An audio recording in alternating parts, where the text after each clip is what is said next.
తప్పకుండా గవర్నమెంట్ తరపు నుంచి చేయాల్సింది ఏంటంటే, గుంతలు లేకుండా రోడ్స్ ఉండాలి. పాట్ హోల్స్ ఉండకూడదు.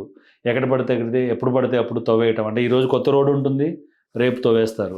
అంటే ఈరోజు ఉంది, రేపు బాగుంది కదా అని మనం వెళ్తూ ఉంటే సడన్‌గా అక్కడ పెద్ద గుంత తయారైపోయి ఉంటుంది. అవి లేకపోతే చాలా మంచిది. రెండవది స్పీడ్ బ్రేకర్స్. ఎక్కడ పడితే అక్కడ ఈ మధ్య తగ్గింది కానీ అది కూడా సడన్‌గా వచ్చేస్తాయి స్పీడ్ బ్రేకర్స్ వెళ్తూ ఉంటే. మూడవది గంటల తరబడి ప్రయాణం చేయటం అన్నది ముఖ్యంగా టూ వీలర్ పైన అంత శ్రేయస్కరం కాదు. కానీ తప్పని పరిస్థితుల్లో చేయాల్సిన అవసరం ఉన్నప్పుడు దానికి తగ్గ విరుగుడు కూడా మనం పాటించాలి. అంటే నడుము సంబంధించిన ఎక్సర్సైజు, మెడ సంబంధించిన ఎక్సర్సైజ్ మీరు ఖచ్చితంగా చేసుకుంటూ ఉంటే ఆ పడే బరువును తీసుకునే శక్తి మన కండరాల్లో డెవలప్ అవుతుంది. సో మనం అలా చేయని పక్షంలో ఖచ్చితంగా నడుముల పైన, మెడల పైన ఒత్తిడి పడి మన దానికి సంబంధించిన ఇబ్బందులు వచ్చే అవకాశం పెరుగుతుందండి. మీరు తీసుకునే అదే మందులు, అదే నాణ్యమైన మందులు మెడ్ ప్లస్ బ్రాండ్స్ పై సగం ధరకే.